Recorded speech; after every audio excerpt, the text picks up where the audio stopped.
काही माणसं म्हणले असतील, महिला जास्त म्हणल्या असतील, आज महादेवाचं वर्णन करावा. आज पंढरीतलं वर्णन काय करायचं, कारण आपल्या मराठवाड्यातल्या बायका जास्त कोणाचं बी ऐकणार आहे. आता गिरगावकरांनी सांगितलं की उद्या त्या सुरू करतात, उद्या अजून दुसरा परभणीकर भेटला की त्याचं ऐकत्यात, वसमतकर भेटला की त्याचं ऐकत्यात. एका जागेवर कोण्याच जागेवर टेकत नाहीत, त्यातली त्यात मराठवाड्यातल्या विठाला विठाला.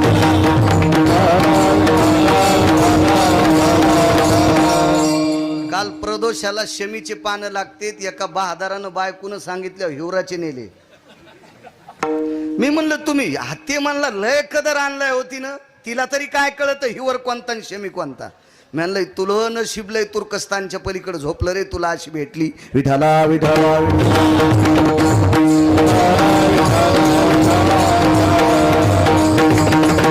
म्हणतील माणसं असं पंढरीतलं महत्व का. इथं तर भगवान शिवजीचं वर्णन, पण भगवान विश्वनाथाला, माझ्या देवादिदेव शिवशंकराला सर्वात आवडणारं दैवत कोणतं आहे तर ते पंढरीतलं आहे. मेवा सर्वांना आवडतो, शेवा नाही आवडत सगळ्यांना. प्रत्येकाला मेवा आवडतो, प्रत्येकाला शेवा आवडत नाही. पण एक लक्षात ठेवा, ज्याच्या जीवनात शेवा नाही त्याला चांगला मेवा कधीच भेटत नाही. विढाला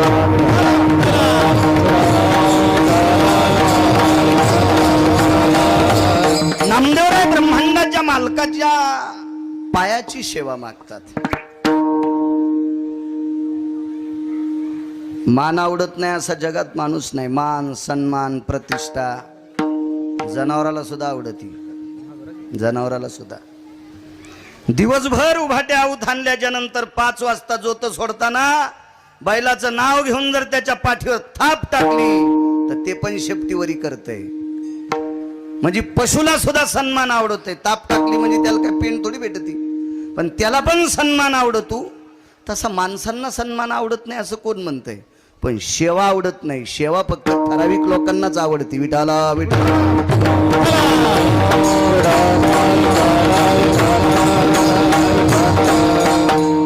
मी इतकं ठासून सांगतोय, कीर्तन झाल्यावर जर बाबाजानी साहेब म्हणले महाराज 1 घंटाभर पंतराळ्या उचला बरं, तर कुठून कुठून मुंग्या निघत्यान गिरगावकराच्या.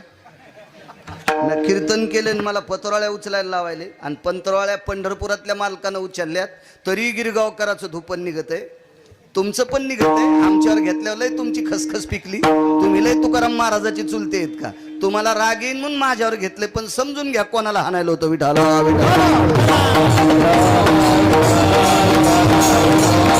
सेवाही आवडत नाही. नामदेवराय ब्रह्मांडाच्या मालकाची पायाची.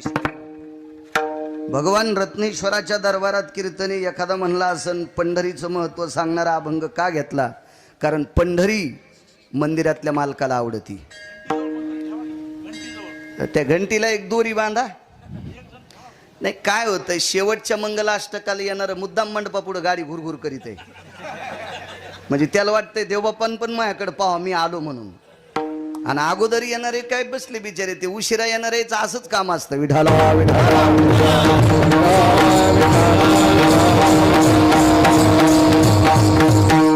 पंढरी आहे भगवान रत्नेश्वराचं आवडीचं ठिकाण आहे.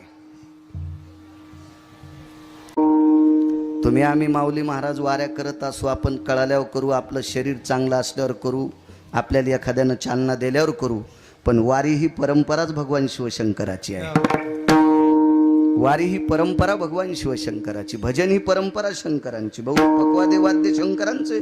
भगवान शिवजीनं वारकरी संप्रदायात सुरेश एका जनार्दनी वैष्णव शिरोमणी महादेव, शिरोमणी महादेव, शिरोमणी महादेव. एका जनार्दनी वैष्णव शिरोमणी महादेव, शिरोमणी महादेव, शिरोमणी महादेव. जनार्दनी वैष्णव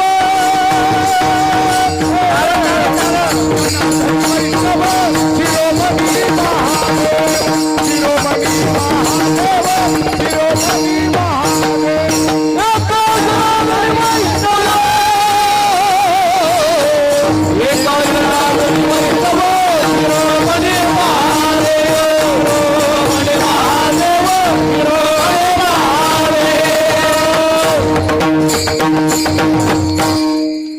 नंतर कीर्तनकार झालेत, नंतर भजन करणारे झाले, नंतर पकवाद वाजणारे झाले. अगोदर भजन भगवान शिवशंकरांनी केलं. मृदंग हा इंद्रानं वाजिला त्यांच्या भजनात. नारद आणि तुंबर त्यांनी सोबत घेतले भजना करता. सुर नर किन्नर नारद तुंबर गाते निरंतर रे माधवा मुरली मनोहर रे. नारद तुंबर भजन परंपरा. भजन करी महादेव. भजन ही परंपरा भगवान शिवजींची. वारकरी संप्रदायाची स्थापना भगवान शिवशंकरांनी केली. गिरगावकर सांगतो म्हणून ऐकायचं. पैठणच्या मालकांचं वाक्य. एका जनार्दनी वैष्णव शिरोमणी महादेव. आपण वेळ भेटल्याच्या नंतर वारीला जातो, सुखसोयी प्राप्त झाल्याच्या नंतर वारीला जातो. काशीतल्या मालकांची रत्नेश्वराची नित्यवारी आहे, नित्यवारी आहे. तुम्हाला नित्य विश्वनाथ भेटू शकत नाहीत, पण तुम्ही जर पंढरपूरला गेले तर विश्वनाथाचं दर्शन झाल्याशिवाय राहत नाही. याच्याकरता पंढरपुराकडे पाहत जा, बघत जा. मालकाच्या पायाची सेवा नामदेवरायनं मागितली. नामदेवराय पायाची सेवा का मागतात? पायात ताकदच मोठी हो, फार मोठी ताकद आहे पायात. एक मुद्दा मांडतो तुमच्या पुढे. या विश्वातल्या सर्वात मोठ्या तपस्वीच्या पायापाशी एक नालायक गेलं. काही त्याला कवडीची अक्कल नाही, त्याला ज्ञान नाही, त्याला शास्त्र नाही, त्याला पुराण नाही, त्याला वेद नाही, त्याला काही कळत नाही. असा एक व्यक्ती एका अधिकारी व्यक्तीच्या पायाजवळ गेला आणि काय कर्मनो गती त्याला काय भाव आवडला, त्या अधिकारी व्यक्तीचे त्यानं पाय धरले. तो जगातला एक नंबरचा तपस्वी आहे, विश्वातला एक नंबरचा तपस्वी. त्या व्यक्तीचं नाव आहे विश्वामित्र. दर्शन घेतलं पण पायच सोडणं. महाराजांनी सांगितलं हे उठणार रे. नाही म्हणले पाय नाही सोडणार. किती वेळ धरणार तू पाय? नाही म्हणले पाय सोडणारच नाही. पाहिजे तुला काय? मला स्वर्ग पाहिजे. महाराजांनी डोळे झाकून विचार केला तर बायकोनं त्याला आदरानं जीव घालावा इतकं सुद्धा त्याच्याकडे पुण्य नव्हतं. त्याच्या बायकोनं त्याला आदरानं जीव घालावा इतकं सुद्धा त्याच्याकडे पुण्य नव्हतं. आणि त्याला स्वर्ग कसं भेटल? आणि बायका सगळ्याला सात्विक असतात का काय? आम्ही एका घरी जेवायला गेलो. जेवायला गेल्याच्या नंतर रस पापड्या कुरड्या सगळं रसाचे दिवस होते. जेवायला केलं, यथा सांग जेवलो. जेवल्याच्या नंतर सोबतचे म्हणले चला. अरे तसं नाही, ज्या बायकांनी स्वयंपाक केला त्यांना जेवू द्या. मग यजमान आपल्याला वाटे लावी. मग त्यांना सांगितलं तुम्ही दोघी चौघी जेवायला बसा. बसल्या. त्या घरची एक होती, शेजारनी तिघी जणी, चौघी जण जेवायला बसल्या. मला फोन आल्यावर मी बाहेर गेलो. येताना पाहतो तर स्वयंपाक घरात डोकून बघितलं तर चौघी जेवायला बसले. एक जण भजे खात नव्हती. तिघी जणीच्या ताटात भजे पापड्या कुरड्या सगळ्या होत्या. आणि जी खात नव्हती ती यजमानाची बायको होती. आम्हाला ज्यानं जीव घातलं त्याची बायको होती. त्याला म्हणलं का हो तुमच्या मंडळी भजे खात नाहीत? नाही म्हणले खाती. आता का खात नाहीत? नाही म्हणले ती तळतानच खाती. ती भजे तळतानच खाती, ती गार झाल्यावर खात नाही. मग अशी ज्याला भेटली असेल किती गोड बायको पान. अशीच त्याच्या जीवनात होती. महाराजांनी विचार केला स्वभार्याय भोक्तव्यम हृदयव्यथाय जायते निहान हितार्थायम जठरा नलोतृप्तावसा नैवम गिरगावकर लिखितम. त्याचा जठराग्नी शांत करण्याची ताकद जिच्या ते तिला पत्नी म्हणतात. ती पत्नी जर त्याला सात्विक भेटली नाही तर त्याला स्वर्ग भेटणं इतकी सोपी गोष्ट आहे. स्वर्गाच्या गप्पा आम्ही हाणतो, पण स्वर्ग स्वप्नात तरी एक आमच्या. इतकं सोपं आहे का स्वर्गात जाणं? स्वर्गात जाण्यासाठी नुसत्या पुण्यानं होत नाही. अजून एक ताकद लागती, अजून एक हिंमत लागती. ती यमाच्या डोक्यावर पाय द्यायची ताकद पाहिजे. जगा काळ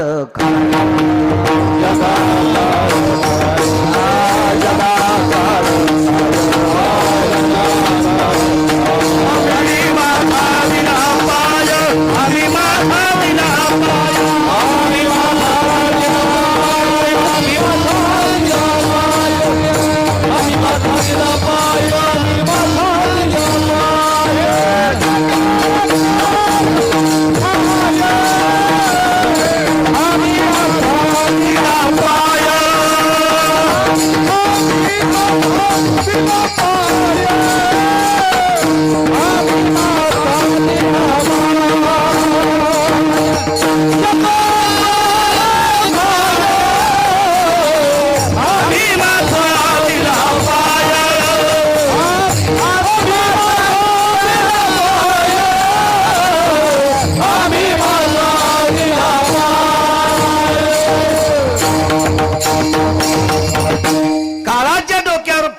मानणारी अष्टादश संत आहेत, यांच्यासाठी मोक्ष किंवा स्वर्ग हे काय क्षुल्लक आहे. पण तुम्ही आम्ही मोक्षाच्या स्वर्गाच्या गप्पा हाणणं, मला असं वाटतंय हा पोकळ वाद असेल. तो त्यानं स्वर्गाची अपेक्षा केली. महाराज म्हणतात अरे किती मूर्ख आहेत.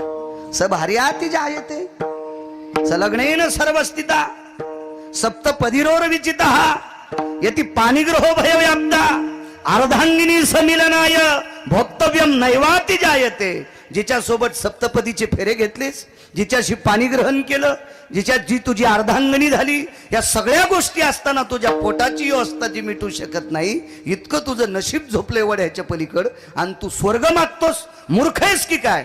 ते म्हणला मी किती मूर्ख आहे, किती नालायक आहे, काय हे माझं काहीच बघू नका, पण पाय तुमचे धरलेत, पाय तुमचे धरलेत. असू द्या मी किती पण मूर्ख आहे. शेवटी महाराजाला राग आला.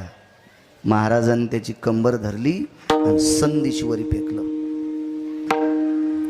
वरी फेकल्यावर नेमकी स्वर्गाच्या शेवटच्या पायरीला आदळला. पायाची ताकद सांगतो, पायाची शेवटच्या पायरीला आदळला. तिथे एक रगील माणूस होता. रगील त्याच्या इतका रगील आतापर्यंत कोणीच नाही. इथं त्या माणसाला भेट नाही असा माणूसच नाही. इथं बसलेला कोणताही माणूस जर हॉस्पिटलमध्ये गेला आणि त्यानं सांगितलं 8 दिवसात तुमचं सगळं गाठोडं बांधण्यात येणार आहे, पाहुण्या रावण्यांना भेटून घ्या, कुठं संपत्ती असेल ती आपोआपल्या नावची करा, कोणाला दिल्या घेतलेला असेल ते उष्ण वापस घ्या, 8 दिवसात तुमचं रामनाम सत हे मेलं खजिते होणार आहे. बायकोनं बदामाचा शिरा केला. ते म्हणलं राहू दे गड्या, आता 8 दिवस कशाला खाऊ घालते. त्याचं नाव आहे यम यम यम यम. कोरोनात माणसं कोरोनाला भेट नव्हते, मरणाला भेट होते, आणि माणसं मारायचं काम यमाकडे. आणि तो रगील शेवटच्या पायरील त्यानं सांगलं ए सगळं. ते म्हणलं तुला माहिती आहे का मी कोणाकून आलोय? तू ज्यांच्याकून आला तो जगातला 1 नंबरचा तपस्वी, 1 नंबरचे तपस्वी. त्यांचे पाय धरल्यामुळं तुला इथपर्यंत येता आलं, पण माझा पाय, तुझा पाय माझ्या डोक्यावर ठेवल्याशिवाय तिथं जाता येत नाही, आणि तितकी ताकद तुझ्या पायात नाही. माझ्या डोक्यावर पाय देण्यासाठी तितकी ताकद लागते. वरून आवाज द्याला, महाराज काय रे? ते महाराजच होते. त्याचा ममुल्या कारभार नव्हता ना. कोणाच्या खिशात बसायचं, कोणी कुणा सटकायचं, काही व्हायचं, कुठं व्हायचं, तसा येडपटपणा थोडाच होता. आमच्या पुतण्याला 2-3 चाली येऊ लागल्या, लगेच म्हणला मला सरपंच व्हायचं. 3.5 एकर जमीन इकलं, 9 म्हशी इकल्या, आता नाशिकला गटार उपशी तू. त्याला म्हणलं नको रे, आपले कामं नसते, तू येडपटे. तुम्हाला आमचं खपतच नाही. म्हणलं आता कसं गार लागायले. इतका नालायक आमचा पुतण्या नाही, तुम्हाला राग येईन म्हणून आमच्यावर नाव घेतो.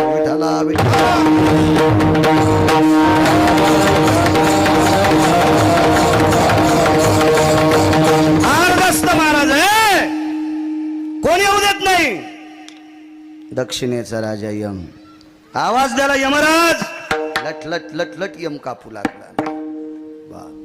येऊ देत नाही म्हणे. महाराज तुमचा सन्मान आहे, आदर आहे, पण यानं माझ्या डोक्यावर पाय द्यावा इतकी याची पात्रता योग्यता नाही, याच्याकरता याला येता येत नाही. त्याला वापस येतो. महाराजांच्या लक्षात आला आपले पाय धरल्यावर जर हे वापस आला तर पृथ्वीवर चंद्र सूर्य येतोपर्यंत आपलं नाव जातंय. त्याच्यासाठी स्वर्ग दुसरा तयार केला. एकाचे शाटीन तपिन्नली, एके सृष्टीवरी सृष्टी केली, दुसरी सृष्टी तयार केली. पाय कोणाचे धरले? एका अधिकाऱ्याचे. श्रुतीनं प्रश्न केला माऊली महाराज त्याला, का रे तू महाराजाचे पाय धरून इथं आलास? ते म्हणले श्रुती माते मला काहीच सांगू नकोस, मला काही कळत नाही, मला फक्त कीर्तनात स्वर्ग ऐकिलता, याच्याकरता स्वर्गाची अपेक्षा केली, त्यांच्या पायामुळे इथं आलो. त्यांच्या पायात काय ताकद आहे मला काय विचारू नकोस, तू जाईन विचार. श्रुती खाली आली आणि महाराजांना विचारलं, महाराज तुमचा पाय धरल्याच्या नंतर बेलायक सुद्धा माणसं, लायक सोडून द्या, बेलायक सुद्धा स्वर्गात येतात, इतकी तुमच्या पायात ताकद काय? महाराजांनी सांगितलं, बाई त्याच्याच नावाची तपश्चर्या केली, त्याच्याच नावाच्या माझ्या पायात ताकद त्या दिवशी प्राप्त झाली. मी नारायणाचे पाय कायमस्वरूपी धरले, आणि तो नारायण पंढरपुरातला आहे. त्या मालकाचे पाय ज्यानं धरले त्याच्या पायात इतकी ताकद आहे की बेलायक माणसाला स्वर्ग प्राप्त होतोय. तर पंढरपुरातल्या मालकाच्या पायात किती ताकद असेल. म्हणून नामदेवराय पहिल्या कडव्यात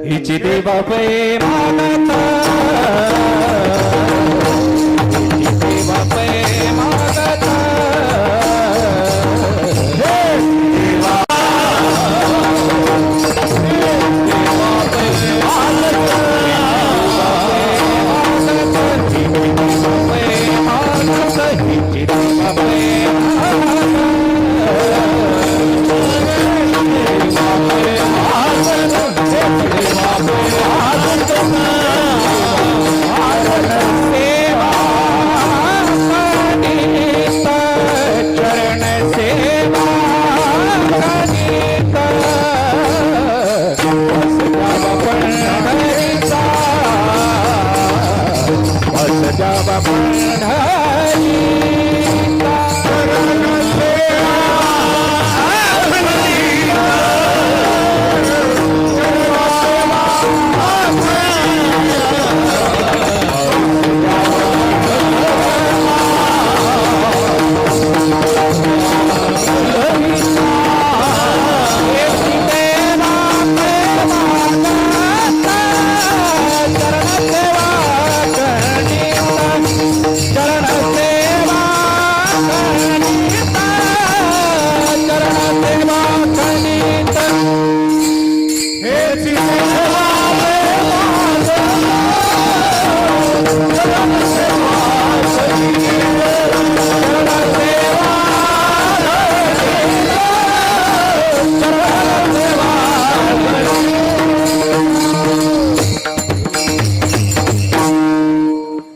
ही त्याचं भजन करणाऱ्या लोकांच्या पायात इतकी ताकद असेल तर त्या पंढरीतल्या मालकाच्या पायात किती ताकद असेल याच्याकरता त्या पायाची सेवा नामदेवराय मागतात.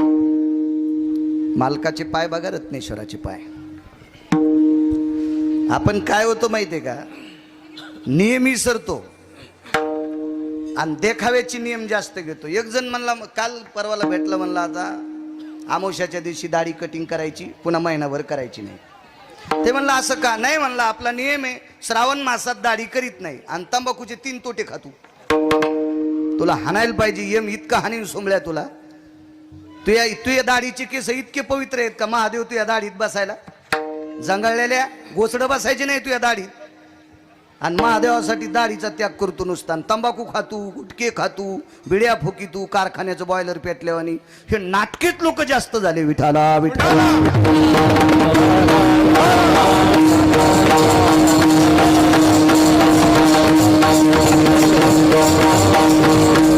भगवान शिवशंकराला जर आवडायचं असेल तर नका जन्मभर 1 महिनाभर तंबाखू सोडा ना.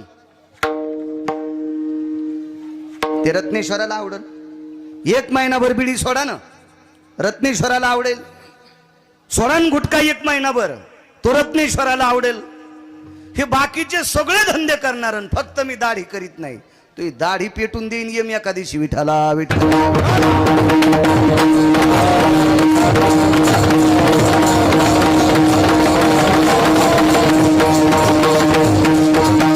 हे नाटकी परमार्थ जास्त. तंबाखू वाढवणी काढीला जातो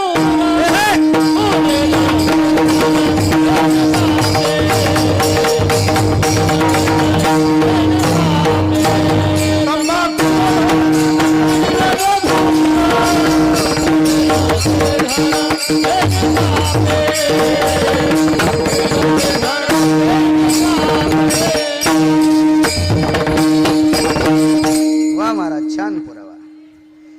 ही तंबाखू ओढून जो कोणी धूर काढील त्याची सोय राजीव सोय. अशी सोंग नाही. इथं 10 वेळेला 4-2 बारे आलो मी. ज्याचा बाप मेला त्याच्यात पोरा सोबत आलो.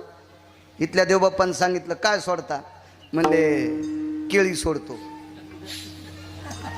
6 महिने केळी खाणारच नाही. मग गाडीत बसल्या म्हणलं तू केळी काऊन सोडली, म्हणला मी केळी खाल्ल्यावर सर्दी होती. मी म्हणलं तू बाप भूत होऊन तू या छातीवर नाचल, तुला आशीर्वाद देतो का रे सोमळ्या? तू व्यसन सोडणं बापासाठी. इतके माणसं नाटके झाले, इतके नाटके. मला वाटतं नाटक कळत नसेल करत नाही ईश्वराला. विठाला पाय किती पवित्र आहेत रत्नेश्वराचे. पंढरीतल्या मालकाचं भजन करणाऱ्याचे पाय किती पवित्र आहेत सांगितले, तर मालकाचे पाय किती पवित्र असतील तो भाग सोडून द्या. हे रत्नेश्वर मालक रोज पंढरपुरातल्या मालकाच्या भेटीला जातात. रत्नेश्वराचे पाय किती पवित्र. देवर नावाची एक व्यक्ती, नित्य शिवजीची उपासना. पायापाशी राहणारी माणसं अधिकारीच असतात. हो, पायापाशी राहणारी माणसं नम्र स्वभावाची असतात आणि पायापाशी राहणारी माणसं मोठीच होत असतात. एका बाईला 2 पोरं, दोन्ही पोरायचे लग्न झाले. एक सुंदर बऱ्या घरची भेटली, गंथडीची होती, आणि एक आमच्या तिकडची डोंगरहाटीची. पिकल बळडी तर कळडी घोडी नाही तर उदो आंबाबाईची पळडी. तुमचं मोठा वाडा पोकळवा सवारा जाई भासा भासा. तुमचं काय बाबा, ऊस काय केळी काय, इकडची होती. मग इकडची तिकडं आली कधी मध्ये माहेरात की ऊसाची मुळी घेऊन यायची, केळीचा घड घेऊन यायची, भैमुगाच्या शेंगाचा आणायची. आमची काय हुलगा आणीन का? पण सासू लय शहाणी बाई. बबीनं केळीचा घड आणला, पाडाचा घड आणला बाई, पाहणं उसाची मुळी आणली, इकडं दात लावला की काठा लोक सोलतोय असा नरम ऊस आणला. मग ती एके दिवशी मला म्हणली, महाराज आत्या मला जरा नीट बोलतच नाही ता. आमच्या जाऊबाई माहेरात श्रीमंत आहेत, त्या काही बी आणतात. मी म्हणलं कायमस्वरूपी तू या आत्यानं जीव लावा, असं तुला करायचं असेल तर पठ्ठ्याचं औषध घे. बाईन औषधाला पैसे म्हणलं रुपड्या लागत नाही. संध्याकाळी तू काम करून आली न सासू जेवली की सासूची घंटाक्षी पाय दाबी जाय. महिना गेला, या गंगथडीची न सासूला 300 रुपयाच्या चोळीचा खन्याला, तरी सासू नाव पाय धरणारीच घ्यायची. ती माझ्याकडे आली, काय औषध दिलं? म्हणलं काय नाही, तू पैशाचं औषध आहे, तिचं सेवेचं औषध आहे. सेवा हुकत नसती, आणि जे पैसे देत असतात का ते सेवा करीत नसते, ते निबरडग असते, ताडावानी वाकतच नसते. आणि सेवा करणाऱ्याकडे पैसे नसले तरी त्यांची किंमत असते. कायमस्वरूपी सासूच्या अंतकरणात तिचंच नाव पायाची ताक. आमचं बैल सुटलं एके दिवशी, पिस्तोल्या नावाचं, बंदुक्या पिस्तोल्या बैल होते दोन.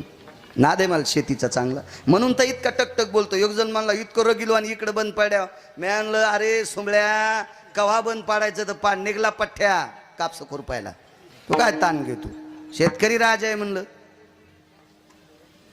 बंदुक्या सुटला आमचा पिस्तोल्या, गेला एका माणसाच्या मकात.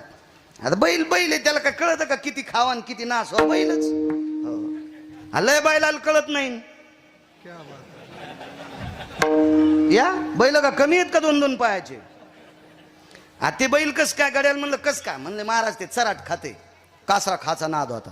असा चावायचं चावायचं चावायचं आणि पहाटे 3 वाजता बैल जायचा मकात. गड्याला म्हणलं अरे सांग ना ते बैलाला काही साकळ्या गिकड्या लाव ना काही. नाही म्हणले महाराज ते नाही नाही बाबा. इतका बैल त्यानं काठीनं मारला, तो बैल हसू लागला. बंदुक्या पिस्तोल्याला मारल्या. पिस्तोल्या लय शहाणा, पिस्तोल्यानं दुसऱ्या दिवशी बंदुक्याचा कासरा खाल्ला आणि मग त्याचा खाल्ला आणि त्यालाही नेलं. बरेच पिस्तोले एकटे घेत नाहीत, झोप म्हणालो आम्ही. ते दुसऱ्या पिस्तोल्याला सोबती करते. म्हणून काही अशा कासरा खाणाऱ्या बैलायच्या नाही ना आधी लागलं पाहिजे. गेलं बैलन मका खाल्ली. माणूस जरा धाड होता, म्हणला बाळू महाराज, गुणान महाराज म्हणालो, याच्यानंतर जर बैल आला तर रट्टे देईन. म्हणलो बापरे, मी दृष्टांतपूर्ण म्हणालो. मी इतका येडा आहे का माझे बैल त्याच्या शेतात जाऊ द्यायला? पण बैल गेला हो. सकाळी निरोप आला, संध्याकाळी उद्या सकाळी चावडीवर यावं लागते. आणि त्याचा नियम होता, 50-50 माणसं बोलवायची आणि तितक्या देखता 2-3 सुंदऱ्या आणायच्या. त्या सुंदऱ्या वादीच्या असतात, हातात नरम पण लागल्यावर कातळच काढी ती सुंदर. आता नाईलाज होता, बैल गेले. संध्याकाळी कीर्तनावरून आलो, निरोप लागला, उद्या सकाळी तुम्हाला 5 फटक्याची शिक्षा आहे. काय हरकत नाही. आमची आजी म्हणली बाळू लय मारी तरी मेलं. म्हणलं आजी काळजी करू नको, मला मारीत. अरे त्यानं त्याच्या काकाला मारलंय तर तू कोण भावकीतला माणूस? म्हणलं आजी तू काळजी करू नको, मला बाळू म्हणतेत. काय काय हितचिंतक आले. कसं हो महाराज तुमचं? म्हणलं हो द्या कसं. बनिली 2-3 घाला म्हणजे जरा कमी लागेल. अरे म्हणलं तुम्ही 10 घातले घाला म्हणल्यावर घालतो, पण ते काढायला लावतो ना तिथं. ते म्हणतं बनेल अंगात ठेवायची नाही, उघड्या पाठीत चपके हाणणार. मारुतीच्या मंदिरापाशी चावडी अशी ते बसलेलं, चावडीत बुटं गिटं त्याचे, थाटं गिटं त्याचे, भोवतालची माणसं सगळे असे बसलेले. मारुतीरायाचं दर्शन घेलं. धोत्र गुंडाळलेलं होतं, लुंगीत लावली ती धोत्राला. आल्याबरोबर काय काय म्हणले, वा वा वा वा वा, लय महाराष्ट्रातलं तूप खातोय, आता पाहन कसे चपके खातो म्हणले. माणसं का साधे असतात का? आग्या मोहळाच्या माश्या. ज्यानं धुपण आणलं त्याला कांदा काढू देतात, आणि ज्यानं गण लावला त्याला डसत्यात. माणसं म्हणजे माणसं. अशी सुंदरी हालू लागलं बहुतेक, रबलाची सुंदरी अशी. मी वाकत वाकत गेलो आणि त्याचे पाय धरले. मी म्हणलं दादा याच्यानंतर तुमच्या रानात बैल येऊ द्या. चल चल चल हो बाई, हे कोणी येऊ म्हणे पाय धरल्या नसले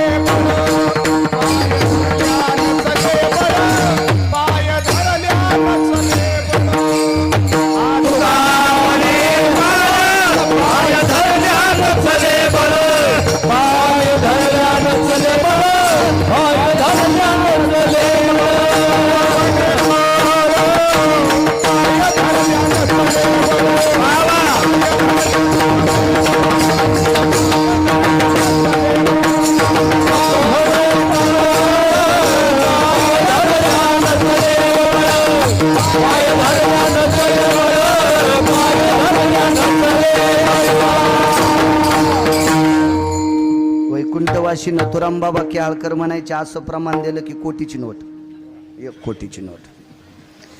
पाय धरल्या नचले बळ. बाबाजानी साहेब, मी ज्याचे पाय धरले तो हलकट होता, पण असू द्या, हलकटाचे पाय धरले तर गिरगावकराचा मार चुकला.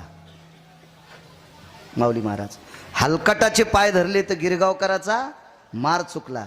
रत्नेश्वराचे आणि पंढरपुरातल्या मालकाचे पाय धरले हो, यमाचा मार चुकतो. यमाचा इतकी पायात ताकद येऊ, पण पायाच्या सानिध्यात राहावा. काय सांगू तुझ्या चरणीच्या तुका, काय सांगू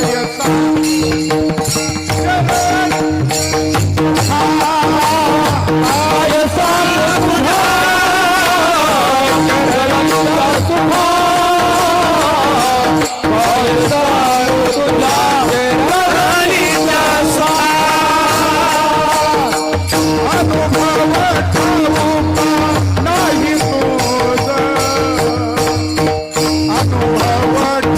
ठाऊका नाही तुझ, अनुभव ठाऊका नाही तुझ, अनुभव ठाऊका नाही. काय सांगू तुझ्या चरणीच्या तुका, काय सांगू तुझ्या चरणीच्या तुका, काय सांगू तुझ्या चरणीच्या तुका, काय सांगू तुझ्या चरणीच्या तुका, काय सांगू तुझ्या चरणीच्या तुका, काय सांगू तुझ्या चरणीच्या तुका, काय सांगू विश्वातलं जेवढं सात्विक सुख आहे तेवढं सुख त्याच्या पायात प्राप्त आहे. त्याचे पाय धरण्यासाठी जातीचा समन नाही, त्याचा पाय धरण्यासाठी पंथाचा समन नाही, त्याचे पाय धरण्यासाठी गरिबी श्रीमंतीचा समन नाही, त्याचे पाय धरण्यासाठी पुरुष किंवा स्त्री याचा समन नाही. श्रद्धेनं त्याचे पाय कोणी धरा, कोणी धरा, कोणी धरा. वारांगणीची कन्या, पुराणाच्या भाषेत तिला अवडंबरीचं नृत्य म्हणतात. अवडंबरीचं नृत्य करणारी बाई सुरेशराव, तिला प्रचलित भाषेमध्ये वेश्या म्हणतात. आणि वेश्येला पोरगी झाली, अति सुंदर पोरगी, लावण्य लतिका, सौंदर्य कोणाच्या बापाची जहागिरी नाही. सौंदर्य एखाद्या डॉक्टरनं औषध दिल्यावर प्राप्त होते असं नाही. सौंदर्य मालकानं दिले त्यानुसार अपत्याला सौंदर्य प्राप्त होत असते. त्याच्यासाठी आईबापानं तितकं कामही गोड करावं लागेल. वस्त्रदाने सुंदरपण, दुर्नात आरत्या पेटून गंगेल सोयड्यावर लेकर सुंदर होत नाहीत. वात जळून दुरण जळाला आणि दुरण जळून गंगेला चटका द्याला, हे अशा वाती सोडित्यात. ह्या रत्नेश्वराच्या मंदिरात गेल्यावर रत्नेश्वराच्या पाठ भीतीला पण पेडा चिटकीत्यात. देव मागून खातू का? सोंग नाही चालत. आहा, बिलकुल सोंग नाही. सात्विक सदाचारी पुण्यशील सुंदर मुलगी, आईचं जीवन मातीत गेलं, आता आपलं नकोय, जंगलात गेली. तिला शोधण्यासाठी बऱ्यापैकी नालायक गेले, नाही हाती सापडली कोणाच्या. ती पुण्यवान होती, जीवनात त्याग केला, ज्ञानोबरायची भेट झाली. धन्य कान हो पात्राजी झाली भाग्याची, नशीबवान होती. माऊली महावैष्णव ज्ञानोबरायच्या चरणावर दंडवत केला, नमस्कार केला, साष्टांग प्रणिपात केला. महाराज, जीवनाचा उद्धार होईल असं काम सांगा. ज्ञानोबरायने सांगितलं, बाई तू वेश्येची मुलगी आहेस, तुला शास्त्र पाठ नाही, पुराण पाठ नाही, वेदाची माहिती नाही, भजनाची माहिती नाही, कोणाचं श्रवण घड नाही, कोणाची संगती घडी नाही, तू जंगलात राहिली, पण माझ्यासारखं वारकरी तुला भेटला, सोपं काम सांगतो, तू जाऊन पंढरपुरातल्या मालकाची एकदा पाय धर. आवडंबरीचं नृत्य करणाऱ्या बाईची पोरगी माऊली महावैष्णव ज्ञानोबरायांचं ऐकून पंढरीला आली आणि पंढरीतल्या मालकाचे पाय धरले, आशे धरले, हे सुटेपर्यंत धरले, देह सोडून द्याला पायावर. पायाची ताकद किती मोठी आहे साहेब. आमच्या संस्कृतीत सगळ्यात मोठे पवित्र पाय कोणाचे असतील तर पांडुरंगाचे. पण त्या पांडुरंगाने स्वतःच्या दर्शनाचा मान तिला देऊन टाकला. त्याच्या डाव्या हाताला जगाची मालकीने, तिच्यासाठी अख्खं जग बेजार आहे. पैसा आवडत नाही असा माणूस आहे का? सापडा का तुम्हाला ज्याला पैसा आवडत नाही तो माणूस? भेटत नाही हा भाग सोडून द्या, पण पैसे आवडत नाहीत असे माणसं दिसले का? ऐसा कोणी दावा हे झाला, ऐसा कोणी दावा हे जया नावडे, कन्या पुत्र मोरे दाराध.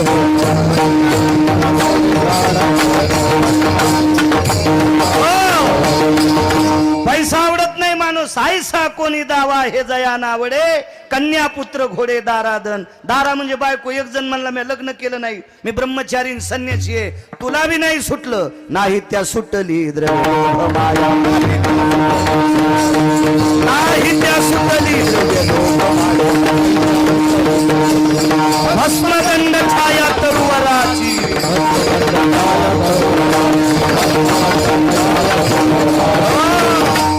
त्यालाही नाही सुटलं, कसं जमल पैशाशिवाय? आजची पंगत सोमवारची रत्नेश्वराचा प्रसाद आहे, पण किराणा दुकानदार म्हणला असेल का फुकट घेऊन जा? असं म्हणेल महाराज, द्रव्य लागेल ना त्याला, लागेल ना द्रव्य. मग जिच्यासाठी अख्खं जग बेजार आहे तिला लक्ष्मी म्हणतात. ती लक्ष्मी डाव्या हाताला ठुली, वामांगी रखुमाई, दिशे दिव्य शोभा. आणि आवडंबरीचं नृत्य करणारी वारांगणीची कन्या. आपल्या प्रचलित भाषेत सांगायचं झालं तर वेशेची मुलगी उजव्या हाताला आहे साहेब. तिचं दर्शन घेतल्याशिवाय पांडुरंगाचं दर्शन पावत नाही. पण ताकद तिच्यात कशामुळे आली माऊली बुवा? तिनं मरेपर्यंत अंतकालेचे मामेव स्मरण मुक्त कलेवरा, शेवटच्या श्वासापर्यंत त्याचं भजन केलं. जोपर्यंत दिसतंय त्याचं अंतकरण अंतकरणात ठेवलं, आणि दिसतंय तोपर्यंत त्याचे पायच पाहत राहिली. आणि प्राण सोडा विटेवरच्या मालकाचा आणि जगाच्या मालकिनीचा दर्शनाचा मान तिनं स्वीकारला. सेवा कशाची घडली? फक्त पायाची. म्हणून मालक पहिल्या कडव्यात म्हणतात,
मिनिटात पूर्णविराम करतो, कारण माणसं जेवायचे तर. आणि दुसऱ्याच्या घरात राहिलोत आपण. हे घर पावसाचं आहे. लोकांच्या घरात राहिल्यावर कुठे बी खेळे ठोकता येत नाही, ते काढून देत असते. आणि एवढी मोठी आज शक्यतो चिमुकलं लेकरू सोडून दिलं तर शक्यतो सगळ्या लोकांना सोमवार असते. तर म्हणून एवढा मोठा गोडसा रत्नेश्वराचा प्रसाद आदरणीय बाबाजींनी साहेबांनी केलाय. तो रत्नेश्वराचा प्रसाद आहे, तो सर्वांच्या मुखात जावा म्हणून बरोबर वेळेत एकच्या पुढे जाणार नाही. मला कळतंय समय जाणार. आपल्या रानात काही आऊत हाना नांगर हाना, दुसऱ्याच्या रानात कशाला ट्रॅक्टर. मर्यादा ते बरी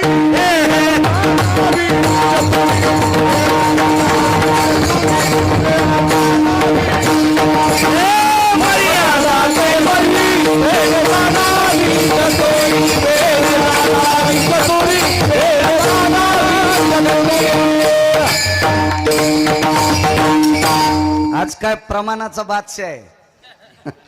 काय प्रमाणाला कमीच नाही. वा आपली मर्यादा असावी.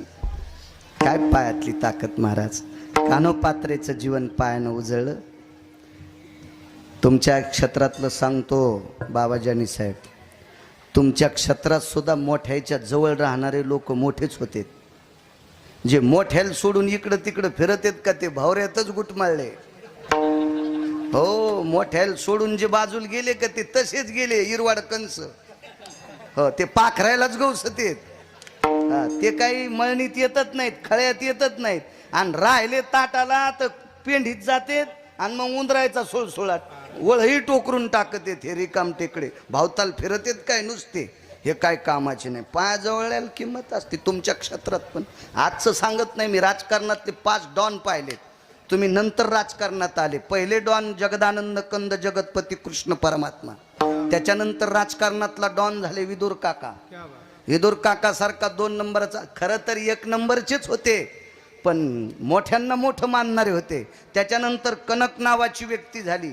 आणि 5वा राजकारणातला डॉन कोण असेल तर रयतेचे राजा छत्रपती शिवाजी महाराज. यांना पाय कळत होते. छत्रपतींना तुकोबारायचे पाय कळाले. छत्रपतींना तुकोबारायचे पाय कळाले. समाजाची नाड लक्षात आली. तुमच्या क्षेत्रात पायाला मोठी किंमत आहे. राजकारणातला 1 नंबरचा डॉन कृष्ण, यांचे पाय अर्जुनानं धरले. आणि येडगळ दुर्योधन्या होता. येडगळ होता दुर्योधन्या. सुभाषराव त्याला आकलीचा कांदा नव्हता. ते दुर्योधन्या उठला आणि देवाच्या उशाला बसला.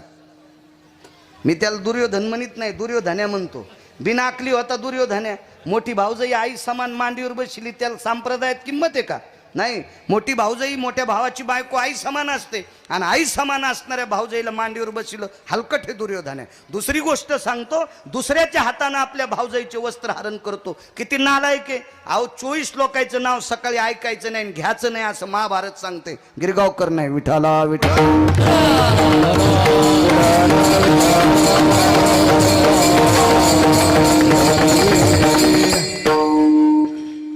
ते दुर्योधन आणि अर्जुन गेले. यायच्या क्षेत्रात पण जवळ बसणाऱ्याला पाय बसणं म्हणजे पाय धरणं म्हणत नाही. त्यांच्या पुढे नम्रतेत राहणं याला मोठी किती किंमत आहे राजकीय क्षेत्रात सुद्धा. अर्जुन गेले, उशिरा गेले. पायापाशी बसले कुलकर्णी काका मामा. आणि सगळ्यात आधी गेलता दुर्योधनाचा बाप राजा होता. हस्तिनापूरचा राजा आहे त्याचा बाप. आणि राजाचं पोरग उठलं आणि उशाला बसलं. पंढरपुरातल्या मालकाने 1 नंबरच्या राजकारण्याने उठून पहिला नमस्कार कोणाला केला? अर्जुनाला. त्याच्या नाकात वारं घुसलं ना. ते म्हणला मी आधी आलतो ना. ते म्हणला आधी आला पण इथं बसला ना. मग जवळ बसलो. नाही म्हणला इथं बसलेले आवडतच नाहीत. इथं बसलेलेच इथं येतात. इथं बसलेले इथं येतात आणि इथं बसलेले याच्यात येतात. ते डोळ्यातच येते. डोळ्यात आलं की कामच संपलं. डोळ्यात नाही आला पाहिजे, इथं आला पाहिजे. इथं अर्जुन कुठं आला? पायापाशी बसल्यामुळं. इथं पंढरपुरातल्या मालकानं त्याच दिवशी शपथ घेतली, माऊली बुवा अख्खा संसार जाळीन पण याला गादीवर बसल्याशिवाय होणार नाही. द्वारकेचा राणा पांडवा घरी. घरावर तुळशीपत्र ठुलं झुट्यांना. तुळशीपत्र ठुलं घरावर. 56 कोटी पोरं एक सोडून दिलं तर दारू पिऊन मेले. पंढरपुरातल्या मालकाचे 56 कोटी पोरं होते. 56 कोटी अनिलराव. त्याच्यातलं वज्र नावाचं पोरग एका वारकऱ्याचा प्रसाद खाल्ला. त्या वारकऱ्याचं नाव आहे सुदामदेव.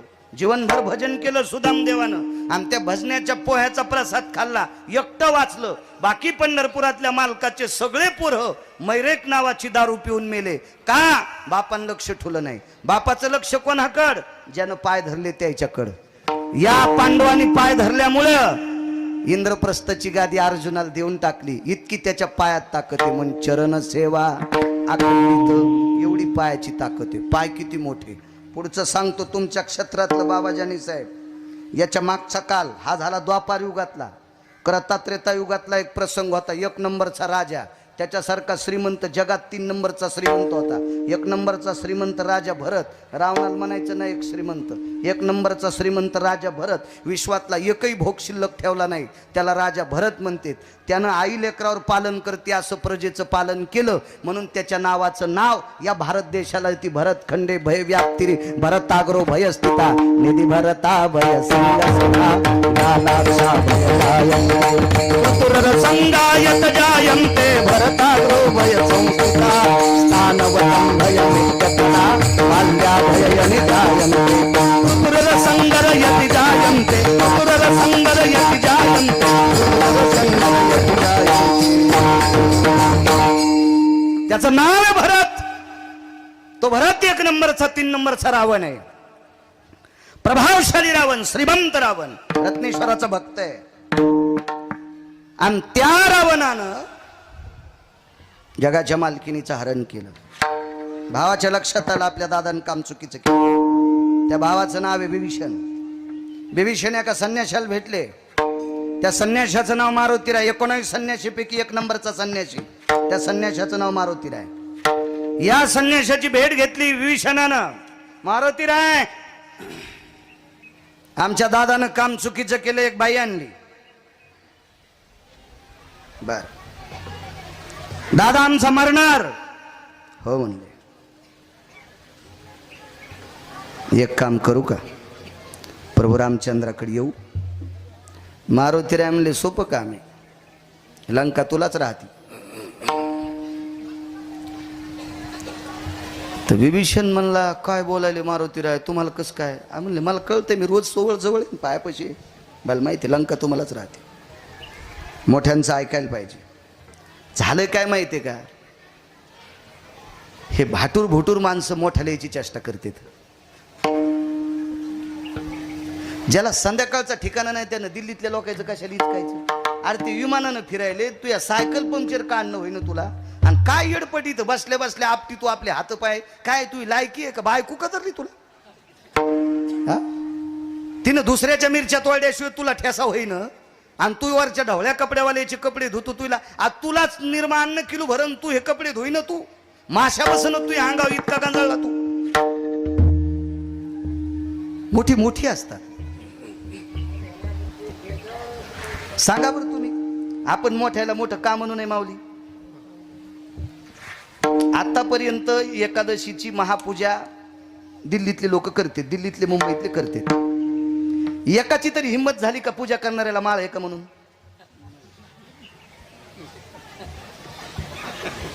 महापूजा करणाऱ्याला माळ आहे का अशी एकाची तरी हिंमत झाली का आतापर्यंत. का झाली नाही, कारण ते मोठ्याला येत. धनवंताला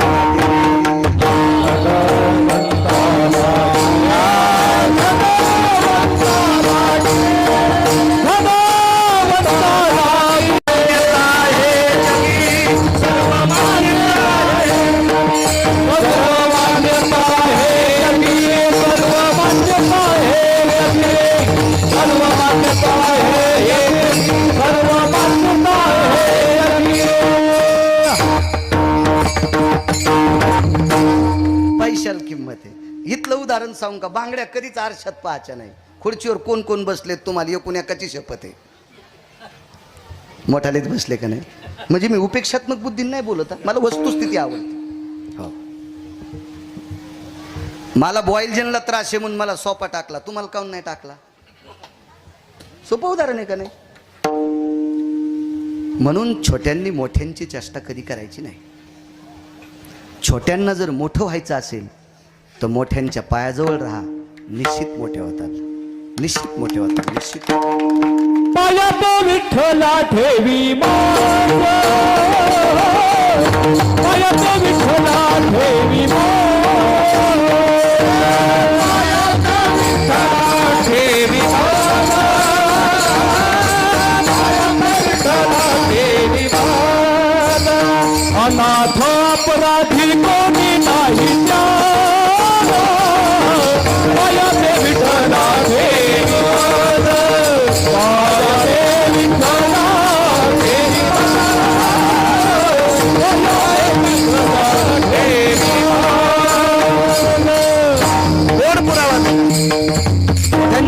महाराजांच्या सानिध्यात बिभीषण मारुतीरायकडे गेले. मारुतीरायने सांगितलं सोपं कामे पायदारा गेले पायदारायला. मारुतीराय पुढे पाठीमाग बिभीषण आहेत. शिबिरात पोचले. प्रभू रामचंद्र दाखवले हे रामचंद्र आहे. बिभीषणाने पाय धरले. को बाबा कोण? बिभीषण आहेत, लंकेच्या राजाचा भाऊ आहे. महाराज काय दयाळू आहे पंढरपुरातला मालक. खांद्याला धरून बिभीषण उचलला आणि कडकडाटून मिठी मारली.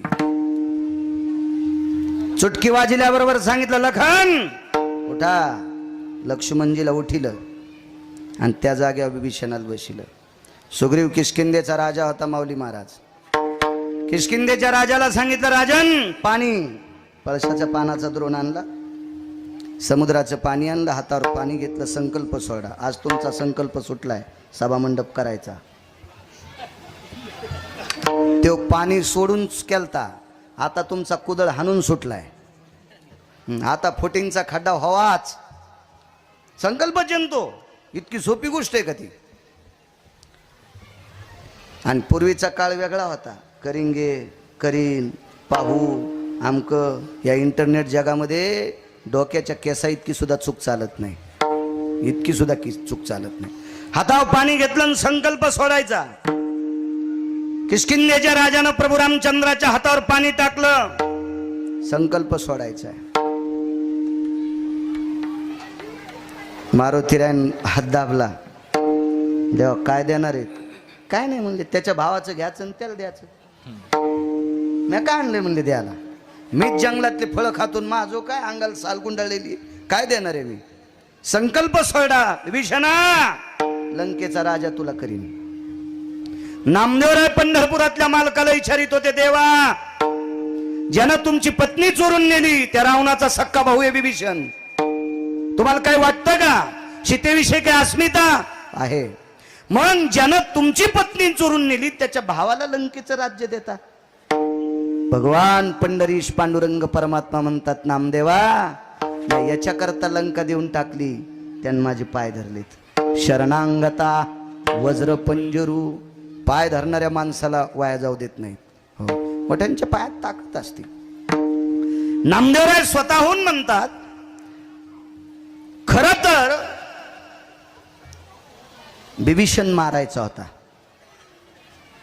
शक्ती बिभीषणाच्या अंगावर टाकायची होती. पण प्रभू रामचंद्रांनी सांगितलं त्यानं आपले पाय धरले. त्याच्या केसाला धक्का लागता कामा नये. म्हणून शक्ती आल्याबरोबर बिभीषणाला बाजूला सरकिलं. लक्ष्मणाने शक्ती छातीवर घेतली. ते एक कारण.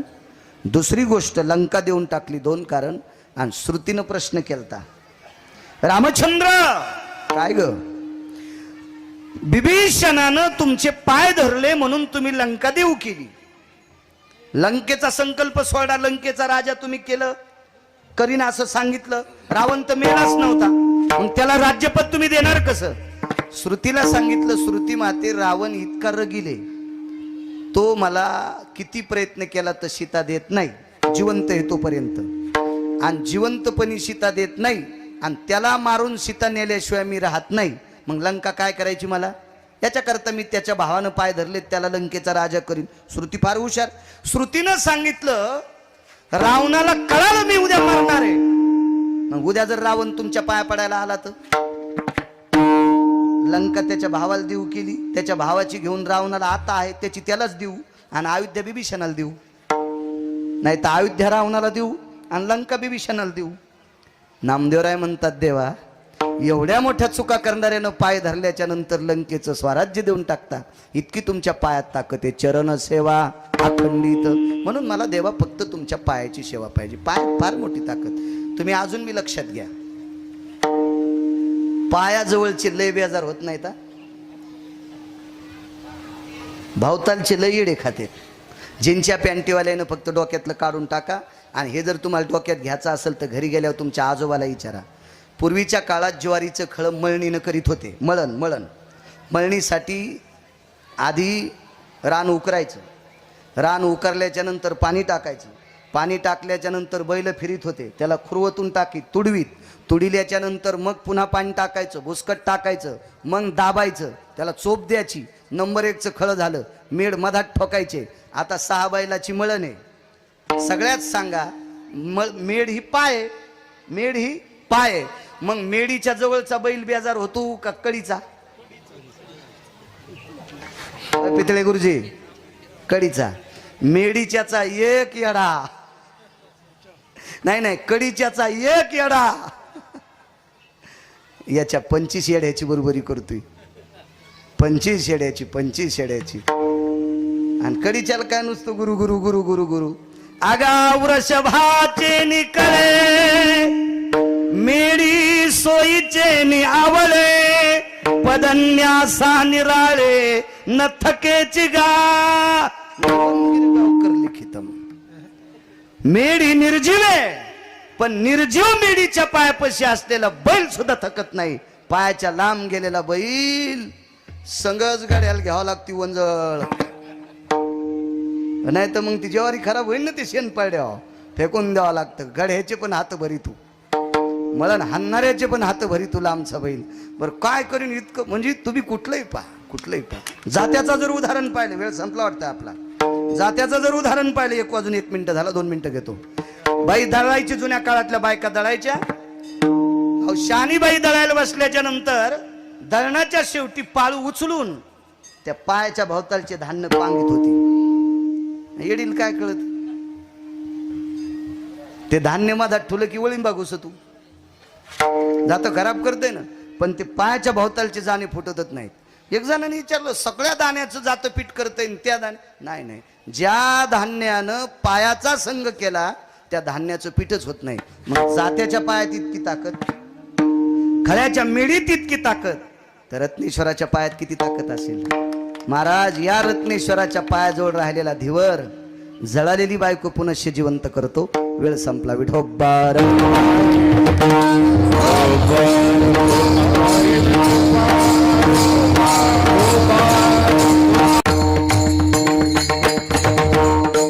मोठ्या श्रद्धेने, मोठ्या अट्टहासाने, अनन्य साधारण महत्व असणारा हा परम पावन श्रावण मास. या श्रावण मासाला अधिष्ठान माझ्या देवादिदेव भगवान शिवशंकराचा आहे. अशा भगवान शिवजी देवादिदेव आहेत, वारकरी संप्रदायातले आद्य आहेत. कीर्तन परंपरा त्यांच्यापासूनच नामदेवरायाची पाठ थापटिलेले भगवान शिवशंकर आहेत. अशा परम पावन माझ्या रत्नेश्वराच्या दरबारामध्ये आज प्रसादाचं आयोजन आहे. आज सोमवार आहे आणि त्या प्रसादाच्या निमित्ताने औचित्य सभामंडपाच्या भूमिपूजनाचं आहे. या प्रांताला, आपल्या या तालुक्याला लाभलेलं राजकीय क्षेत्रातलं एक नाविन्यपूर्ण रत्न आदरणीय बाबाजानी दुधाणी साहेब. राजकीय क्षेत्रातलं फार जुनाट व्यक्तिमत्व आहे आणि त्यांनी आज भूमिपूजन सोहळा बऱ्यापैकी अनिलरावजी असतील, सुभाषराव असतील, एकनाथराव असतील, नारायणराव असतील, विजय पाटील असतील, दत्तरावजी असतील, श्यामजी असतील, रामप्रसादजी असतील, विष्णूजी असतील, संगीताताई असतील, अर्चना ताई असतील, आदी करून या सगळ्यांच्या सान्निध्यात, आम्हा वारकऱ्यांच्या सान्निध्यात आज मंडपाचं भूमिपूजन माझ्या रत्नेश्वराच्या दरबारात फार मोठा निवारा करण्याचं काम बाबाजानी साहेबांनी मनात घेतलं आणि त्याचं आज भूमिपूजनसुद्धा झालेले ब्रह्मवृंदांच्या हाताने सुंदरसं. तो सभामंडप लवकरात लवकर, आता पावसाळ्यात अडचणीमुळं ते काही करता येत नसतो. हे 2 महिने पावसाचे गेल्यावर त्याच्यापुढे त्याची सुरुवात होईल. साहेबांनी ते अंमलात आणलं आणि अंमलात भूमिपूजन आणलं. आता ते इतकं गोड अंमलात आणावा आणि ते काम कळसाला म्हणजे पूर्णत्वाला रत्नेश्वराच्या कृपेने साहेबांच्या हातातलं ते काम पुढे नेवो. असे सात्विक, असे सदाचारी काम संप्रदायामध्ये लोकसेवेची तुम्ही करत राहा. सभामंडप असेल, रस्ता असेल, लाईटची व्यवस्था असेल, एखाद्या गावाला पाण्याची व्यवस्था असेल, पुढाऱ्यांकडनं या 2-3च गोष्टी मागितल्या पाहिजे. लाईन मागितली पाहिजे, रस्ता मागितला पाहिजे, पाण्याची व्यवस्था मागितली पाहिजे. तुम्ही काही पण पुढाऱ्यांना नाही मागितलं पाहिजे. बरं, आम्हा वारकऱ्यांसाठी मला वाटतं 25 का 30 लाखाचा मंडप येतो. नाही, इथला नाही, पंढरपुरातला 25 लाखाचा मंडप आहे पंढरपुरातला. आणि तो द्यायला नाही, कामच झालंय त्याचं. तुम्ही पंढरपुरात जाताना, कोणी जरी पंढरपूरला जाताना पंढरपूरच्या अलीकडं, त्या चौफुल्याच्या अलीकडे एक ते आता बस स्टँड आहे ना नवं, आडीवच्या पुढचं डाव्या हाताला जो असा डोम चंद्राकृती जो मंडप असेल 25 लाखाचा, तो आदरणीय साहेबांनी बाबाजांनी सांगितलं. या वर्षीचं काल्याचं कीर्तन तिथं त्या मंडपात झालं. आजच्या वारीचं या वर्षीचं दिला नाही, दिलाय, तयार सुद्धा झालाय तो मंडप. आणि हा मंडप 1 कोटीचा आहे. 1 कोटीचा. 1 कोटीच्या मंडपात किती वारकरी बसतील? एक छोटीशी मागणी मागतो, एक छोटीशी रूम. आमचे ब्रह्मवृंद ज्या वेळेला इथं अभिषेक पूजेला येतात त्यांचं शर्ट वगैरे पिशवी अडकिण्यासाठी एक छोटीशी एखाद्या लाख रुपयाची रूम आजूबाजूला तिथं काढा. ही त्यांनी तर मला काही म्हणले नाही, माझ्या मनानं, कारण माझ्या लक्षात येते ब्राह्मण आल्याबरोबर उपरणं घेणार, आता शर्ट कुठं अडकिणार. मग एक रूम स्वतंत्र ब्रह्मवृंदाकरता असावा ती रूम. तशी एक रूम तेवढी पुढच्या टप्प्यात जरी केली तरी पण आठवण ठेवा, मी आता हुक्त लोखंडाचा आहे माझ्याकडं, त्या अडकीला की कातडं घेऊनच निघतो.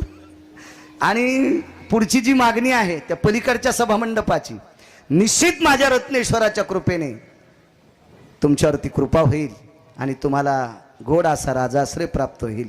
महाराज, माणसाच्या मनात भावना देणारा तोच आहे. त्यानं माणसाच्या मनात भावना दिल्यावर तुमचं बटन दिसनच ना लोकायला, 100% दिसणार. वा वा वा वा.